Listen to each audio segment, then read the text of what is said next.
BNS 2023.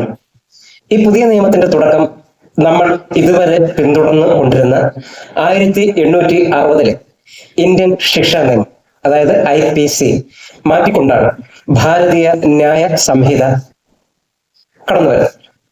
1834 Lord Macaulay അധ്യക്ഷനായ കമ്മീഷന്റെ നിർദ്ദേശപ്രകാരമാണ് പഴയ നിയമം ഉണ്ടായത്.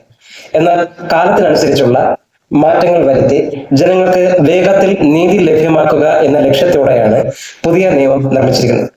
പ്രധാന മാറ്റങ്ങൾ ഒരുപാടുണ്ട്. ഈ പുതിയ നിയമത്തിൽ സാധാരണക്കാർക്ക് ഉപകാരപ്പെടുന്നതും എന്നാൽ കുറ്റവാളികൾക്ക് കടുത്ത ശിക്ഷ നൽകുന്നതുമായ പ്രത്യേകതകളുണ്ട്. ചെറിയ കുറ്റങ്ങൾ ചെയ്യുന്നവർക്ക് ശിക്ഷയായി സമൂഹ സേവനം പോലുള്ള കമ്മ്യൂണിറ്റി സർവീസ് പോലുള്ള ചെയ്യാനുള്ള വ്യവസ്ഥ ആദ്യമായി ഇതിൽ കൊണ്ടുവന്നു. പിന്നെ സ്ത്രീകൾക്കും കുട്ടികൾക്കും മുൻഗണന നൽകുന്ന ഒരു നിയമം തന്നെയാണ്. സ്ത്രീകൾക്കും കുട്ടികൾക്കും എതിരെയുള്ള കുറ്റകൃത്യങ്ങൾ, കൊലപാതകം, രാജ്യത്തിനെതിരെയുള്ള കുറ്റങ്ങൾ എന്നിവയ്ക്ക് നിയമത്തിൽ വലിയ പ്രാധാന്യം നൽകിയിട്ടുണ്ട്. പിന്നെ ചില കുറ്റകൃത്യങ്ങൾ ലിംഗഭേദമന്യേ കൈകാര്യം ചെയ്യുന്ന രീതിയിലേക്ക് ഈ BNS മാറ്റിയെടുത്തിട്ടുണ്ട്. പിന്നെ കടുത്ത ശിക്ഷകൾ, പഴയതിനേക്കാൾ കടുത്ത ശിക്ഷകൾ കൂടുതലാണ്. ഈ സംഘടിത കുറ്റകൃത്യങ്ങൾക്ക്, ഈ തീവ്രവാദ പ്രവർത്തനങ്ങൾ എന്നിവ തടയുവാനും പുതിയ വകുപ്പുകളും കടുത്ത ശിക്ഷകളും ഇതിൽ കൂടുതൽ ഉൾപ്പെടുത്തിയിട്ടുണ്ട്. പിന്നെ രാജ്യസുരക്ഷയെ ബാധിക്കുന്ന സായുധ വിപ്ലവം പോലുള്ള രാജ്യത്തിന്റെ ഐക്യത്തെയും പരമാധികാരത്തെയും ബാധിക്കുന്ന പ്രവർത്തനങ്ങൾ എന്നിവ തടയാൻ പ്രത്യേകം വകുപ്പുകൾ ഈ BNS ചേർത്തിട്ടുണ്ട്.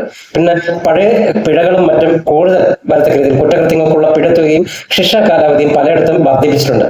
ഓരോന്നോരോന്നായിട്ട് ഞാൻ തീർച്ചയായിട്ടും അടുത്ത ക്ലാസ്സിൽ അവതരിപ്പിക്കും.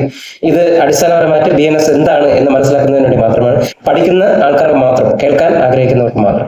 കാര്യം ഇതൊരു പഠന ആവശ്യത്തിന് മാത്രം കൈകാര്യം ചെയ്യുന്നതാണ്. ഞാൻ വായിക്കുന്ന കൂട്ടത്തിൽ അത് കേൾക്കുന്ന കുറച്ചു പേർക്കും അറിവ് ഉണ്ടാകട്ടെ, അല്ലെങ്കിൽ കേൾക്കുമ്പോൾ ഒരു കേൾക്കാത്തവരാണെങ്കിൽ, അറിയാത്തവരാണെങ്കിൽ ഞാൻ വായിക്കുന്നതോടൊപ്പം നിങ്ങൾക്കും അറിവുകൾ ഉണ്ടാകട്ടെ. അതിനുവേണ്ടിയുള്ള ഒരു ചെറിയ ശ്രമമാണ് ഈ ബില്ല് അവതരിപ്പിച്ചതെന്ന് പറയുന്നത് 2023 ഓഗസ്റ്റ് 11-നാണ്.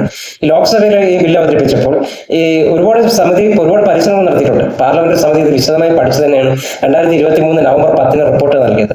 ഇതിന്റെ അംഗീകാരം എന്ന് പറയുന്നത് 2023 ഡിസംബർ 25-ന് ബഹുമാനപ്പെട്ട രാഷ്ട്രപതി ഈ നിയമത്തിന് അംഗീകാരം നൽകി.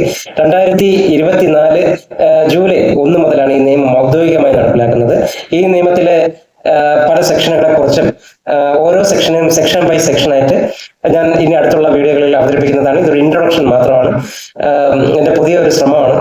പഠിക്കുന്നവർക്കും വക്കീലന്മാർക്കും അധ്യാപകർക്കും എൻ്റെ ഒരു വായനാശീലത്തെ ഞാൻ നിങ്ങൾക്കും കൂടെ ഉപകാരപ്പെടുത്തുന്ന രീതിയിൽ എനിക്ക് എന്നെയും അറിവിൽ കൂടുതലാക്കുന്നു നിങ്ങളെ. ഓക്കെ, ശരി, കേൾക്കുക. നിങ്ങൾക്ക് ഇഷ്ടപ്പെടുന്നുവെങ്കിൽ സബ്സ്ക്രൈബ് ചെയ്യുക, ലൈക്ക് ചെയ്യുക, ഷെയർ ചെയ്യാൻ നിങ്ങൾക്ക് മനസ്സ് തോന്നുകയാണെങ്കിൽ ഷെയറും ചെയ്യുക. അതൊരു സന്തോഷം.